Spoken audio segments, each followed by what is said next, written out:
السلام عليكم، مرحبا بكم في قناة يوميات نهاد. جبت لكم حلقة 194 من مسلسل طيور المجروحة. أحداث غتكون شيقة في الحلقة، وهو الزواج ديال ميليس وكينان.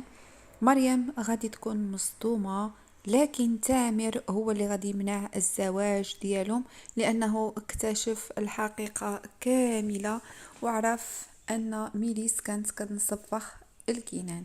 نخليكم مع تفاصيل البداية. غادي تكون مع عثمان وأمينة. داك اللحظة غادي نشوفوا عثمان كيقول لأمينة: راه كنتي غادي تقتليني، ضربتيني بواحد الدقة اللي هي كانت صعيبة بزاف. أمينة بقات كتقول ليه: انا سحاب لي غادي يكون شي شفار هو اللي داخل عليا هنا في الشركة، لهذا تصرفت معك بهذا التصرف بحال هذا، وغادي اعتذر منه وغطلب منه المسامحة. من بعد غادي نشوفوا ان امينة قالت لعثمان: انني خبيت عليكم بزاف ديال الامور، انا ما كنتش كنعرفكم، لهذا خبيت عليكم بزاف ديال الحاجات. قال لها: شني خبيتي علينا مثلا؟ واش انتي من عائلة غنية ولا فقيرة؟ داك الساعة أمينة قالت له: أنا من أسرة غنية بزاف، والأب ديالي كان بغى يزوجني بواحد الراجل تا هو لاباس عليه، أنا ما بغيتش نتزوج بداك الراجل، لهذا هربت من عند الأب ديالي وداك الرجال كيقلبوا عليا. بعد غنشوفوا ميليس هازت التليفون في يديها وكتهضر مع الصديقة ديالها، وهي الهدف ديالها هي انها تكون حامل من كينان. وداك الساعه بقات كتقول للصديقه ديالها: راه قبيله ما كنتش بوحدي، عليها قطعت الهاتف تبعد كملت معاك الكلام ديالي. لان في الحلقه السابقه شفنا تامر كان شاف ميليس كتهضر وتصنت عليها وسمع الكلام ديالها. تامر غنشوفوه في الغرفه ديال النوم جالس وهو كيفكر كيفاش كانت كتهضر معاه ميليس وكيفاش قنعاتو انها عقيمه ماشي حامل. بقى هكذاك غير كيفكر وكيقول: واش هادشي هذا يقدر يكون بصح؟ انا راه ظلمت ميليس. شويه غتدخل جوليا عنده، غادي تقول ليه: واش انت بخير؟ قال لها: انا حاجه وحده مدوخه ليا الراس ديالي. قالت له: شنو هي؟ داك ساعه قالت له: انا بغيت نقول لك واحد الامر، انا راه مشيت للمستشفى وقالوا لي شنو هي داك الورقه اللي قطعت ميليس. راه بزاف ديال الاطباء تجمعوا وقالوا انهم داروا شي حاجات اللي هما ماشي هما هادوك، واعترفوا بالغلط ديالهم. وداك الغلط ديالهم اللي داروه هو انهم كيقولوا الناس اللي هما غير عاقمين كيقولوا انهم ما كيولدوش. وهذا الشيء هذا اللي وصل الميليس، يعني ميليس وحده منهم. ميليس هي كتولد والطبيب اعطى تقرير انها ما كتولدش. هذا الشيء هذا علاش جات داك الورقه لعند ميليس. بقى مصدوم تامر وكيقول: لا ميمكنش، اذا كانت كتكذب عليا ميليس. ميليس غنشوفوها في غرفه النوم وغتمشي عند جوليا، غتقول لها: واش انتي بخير؟ قالت لها: هاد اليوم هذا غادي تكوني فرحانه بزاف لانك عندك حفل الزفاف ديالك. ميليس بقات فرحانه كتضحك، وجوليا قالت لها: انا فرحانه ليك بزاف لانك اليوم ما عمره غادي تنسى ليك، هذا غيكون احسن يوم عندك في حياتك. مهم بقات جوليا كتهضر مع ميليس جبدت الفستان ديال الزفاف اللي غادي تلبسو. وتامر غنشوفوه مشى للمستشفى باش يتاكد من عند الطبيب ان فعلا الكلام ديال جوليا صحيح. من بعد ملي مشى ما لقاش داك الطبيب كاين تما، ما بقاش خدام في داك المستشفى كاع. ومن بعد قال داك البنت اللي تما: عافاك، انا بغيت نهضر مع داك الطبيب، عافاك عطيني رقم الهاتف ديالو، بغيت نهضر معاه ضروري بخصوص واحد المريضه كتعالج عنده. داك الساعه بقات ساكته، قالت له: حنا ممنوع علينا نعطيو الرقم الهاتف لاي واحد، ولكن عافاك ما تقولش انني اللي عطيته لك.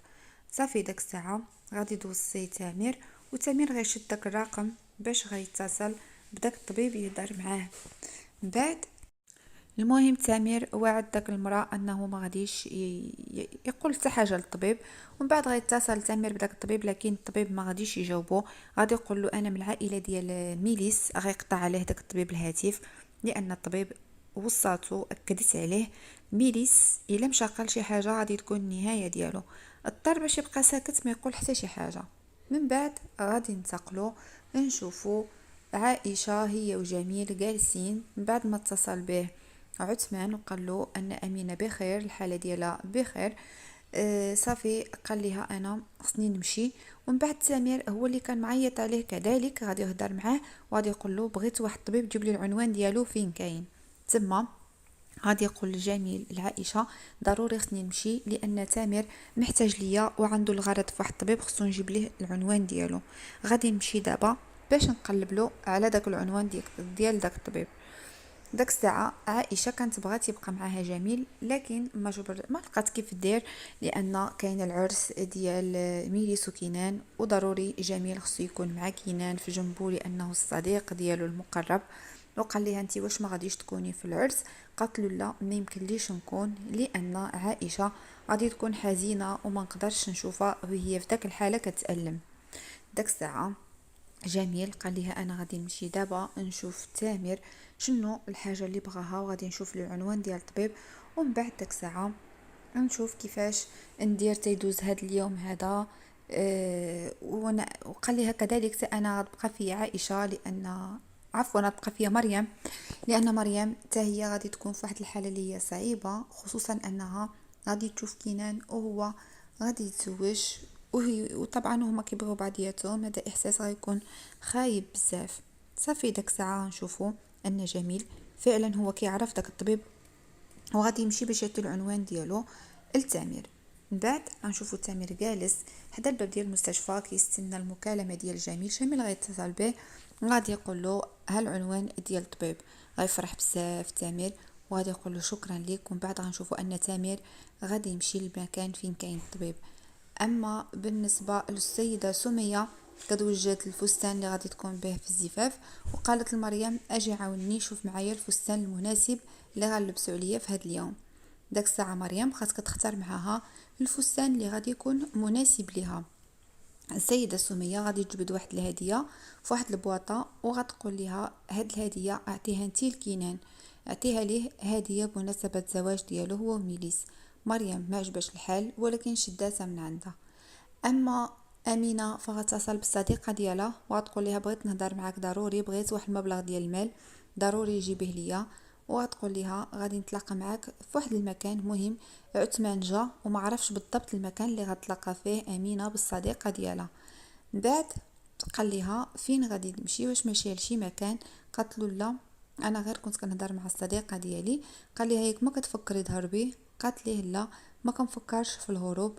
وداك الساعه غنشوفوا ان امينه فعلا كتفكر في الهروب وكتفكر تمشي في حالها باش ما تاديش عثمان لان دائما هي كتبقى قريبه من عثمان وممكن انها تادي باي حاجه. ديك الساعه غادي نشوفوا ان عثمان بدا كيفكر كيقول لها خصك نجيب لك الملابس، انا غادي نمشي وغادي ناخذ لك الملابس اللي غادي يناسبوك. قالت له انت ما تعرفش الملابس اللي غادي يعجبوني؟ قال لها لا انا غادي نجيبهم لك. ومن بعد امينه عنقت عثمان وعارفه راسها انها هذيك اخر تعنيقه غادي تعنقو لانها عارفه راسها انها غادي تمشي وبلا رجوع. عثمان كان كيظن ان امينه غادي تبقى معاه دائما. بعد غنشوفوا جميل من بعد ما جاء للمنزل. من بعد غادي نشوفوا فتحت ليه الباب عائشه، يعني جا هو القصر جا لعند كنان صديق ديالو. تما قالت له بغيت نقول لك واحد الحاجه، اليوم ما بغيتش نتلاقى مع كنان، عندي واحد الهديه السيده سميه عطاتها ليا باش نقدمها لكنان، هاك عطيها ليه انت عافاك. وغادي تعطيه داك البواطه. اما تامر غادي يمشي للمنزل، يعني المنزل داك الطبيب الدكتور غادي يبقى يدق عليه في باب الدار ما غادي يفتح ليه حتى شي واحد الباب. وغادي يبقى كيقول فين هي فين هو الطبيب. واحد الجاره ديالو كانت دايزه قالت له راه الطبيب كاين في واحد المحل كيتقضى دابا شويه وهو جا استناه بلا ما تمشي في حالك. فرح سمير وشكر داك المرة بزاف قال لها شكرا لك لانني فعلا كنت غادي نمشي في حالي من هنا. اما كينان غنشوفوه في الغرفه ديالو كيستنى الوقت المناسب باش يلبس عليه الملابس ديالو يخرج. من بعد غادي يجي عنده جميل وغادي يقول له واش انت بخير. طبعا كينان كيف ما كنشوفوا انه حزين وما عجبوش الحال. ومن بعد غنشوفوا ان جميل قال له هادشي هذا اللي كديرو راه ماشي هو هذاك، ماشي هذه الانسانه اللي كتبغيها انت، كيفاش غتقدر تعيش هكذا؟ مهم بقى كيهضر معاه وجميل كيحاول يعني يقنع كينان يتراجع على الفكرة ديالو وأن عائشة هي الإنسان، عفوا، وأن مريم هي الإنسانة المناسبة. من بعد جميل غيجبد داك البواطة وغادي يقول له هذه مريم عطاتها عليك، هي ما قدرتش تعطيها لك بنفسها. من بعد غادي نشوفوا ان شي واحد جا كيدق في الباب، يعني في القصر ديال كينان، غادي يجيب البدله ديال كينان، يعني ديال العرس ديالو، وغادي تفتح ليه الباب مريم، وغادي يقول لها هاك عطيه هاد البدله هادي.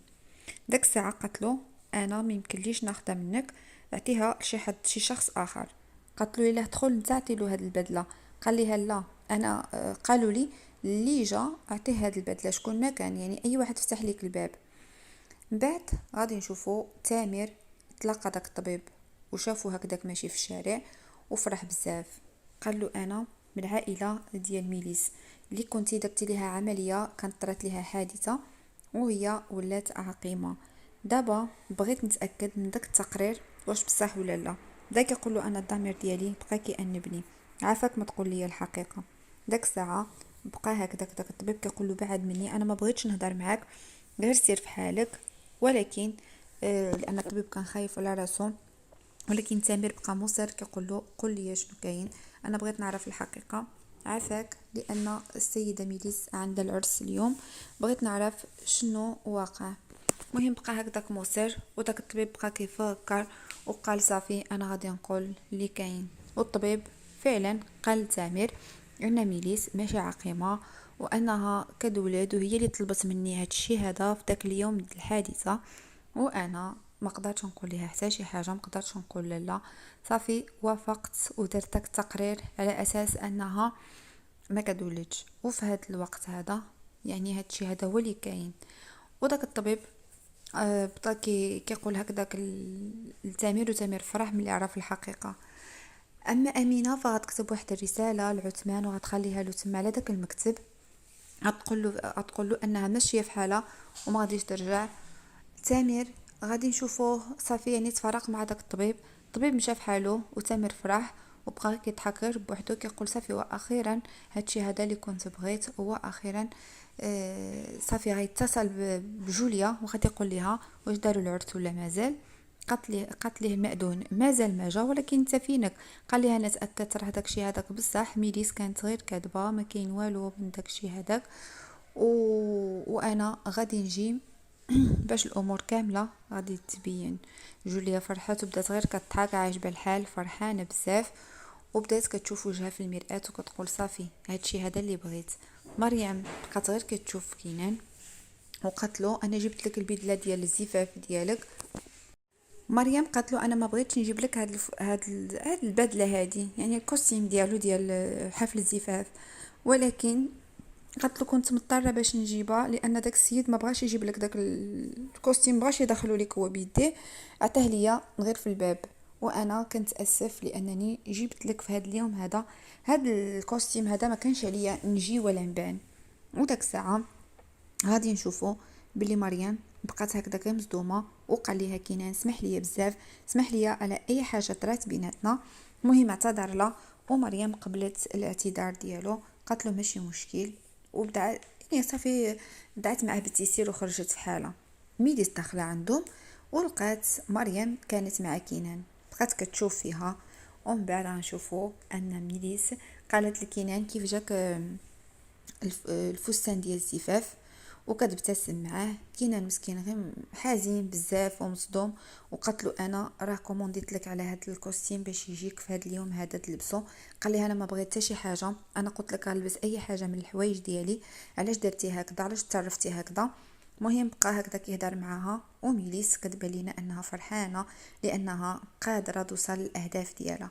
اما امينه فهي خرجت كتستنى الصديقه ديالها، والصديقه ديالها تعطلت عليها، بقات كتنتظر فيها وكتقول فين هي هذه، تاخرت عليا بزاف. واحد اللحظه كتشوف داك الجوج ديال الرجال اللي كيقلبوا عليها، جاي ليها واحد نيشان يعني شافها وجاي لعندها. اما ميليس فهي كتشوف راسها في المرايه وفرحانه بزاف، هادشي هذا اللي كانت كتمناه، وهاد الخطط ديالها كاملين يعني نجحوا ليها. جوليا حتى هي واقفه معاها، وسميه كاملين كيستناو غير المجيء ديال كينان. كينان هبط من الغرفه ديالو وهو بداك البدله وكاملين فرحانين به، كاملين عجبهم الحال، لان كينان صافي يعني هاد اليوم هذا ولا عريس. ومن بعد غادي تجي رسالة الميليس وغتكون من عند تامر، غيكون قايل فيها انه يعني ما غادي يكون لا عرس لا والو، والا قبلتي الزواج بكينان قبل ما نجي انا فراه كلشي غادي يتلغى وغادي نقول الحقيقه كامله لكينان. بدات كتفكر ميليس وكتقول خصني نزرب في اسرع وقت نديرو يعني هاد العرس هذا بسرعه قبل ما الامور تتفتح اكثر واكثر، وإلا جا تامر فما غاديش يخلي هاد الزفاف يكمل. قالت خصني نسرع بسرعه باش امور كامله تكون للصالح ديالي انا.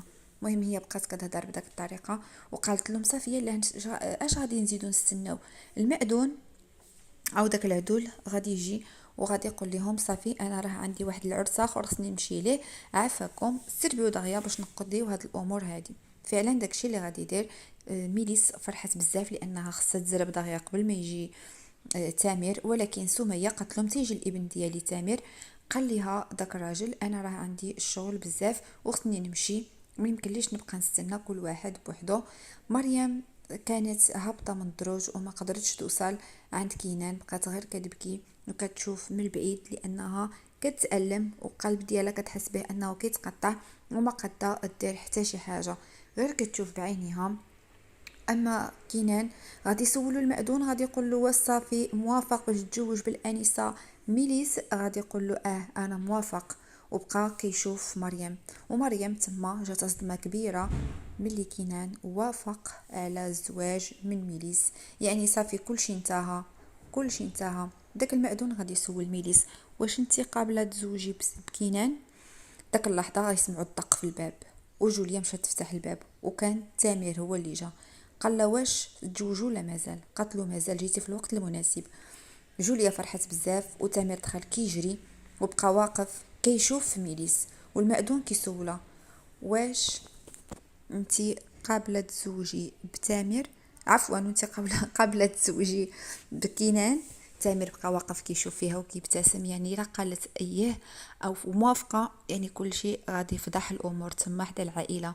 اضطرت ميليس باش تسكت وقالت لا ما موافقاش، انا ما قبلاش هاد الزواج. كينان بقى مصدوم، بقى غير كيشوف ما فهم حتى شي حاجه. كيفاش ميليس كانت الامنيه ديالها انها تزوج بكينان ومن بعد في لحظه واحده تقلبت. كينان اطلب من داك الراجل يعني من المأذون باش يسمح ليهم ويعتذر منه. قال له اسمح لينا بزاف لان هادشي هذا ما كناش عارفين غادي يطرا. صافي داك الراجل غادي ينوض يمشي في حاله، وكاملين غيبقاو مصدومين ومفاجئين كيفاش حتى طرا هكذا. المهم كاملين غير كيشوفوا في بعضياتهم، ومريم مصدومه غير كتشوف ما فهمت حتى شي حاجه كيفاش ميليس بدلت الراي ديالها. وفي هذا المشهد غادي تنتهي الحلقه ديالنا اللي كانت مليئه بالاحداث والمفاجات. نتمنى ان الفيديو ينال الاعجاب ديالكم، وإلا عجبكم ما تنساوش ديروا له جيم باش تشجعوني نحط لكم المزيد من الفيديوهات الاخرى مسلسل طيور المجروحه قبل عرضها على قناه دوزام ان شاء الله. شكرا لكم على المتابعه، دمتم في رعايه الله وحفظه، والى اللقاء.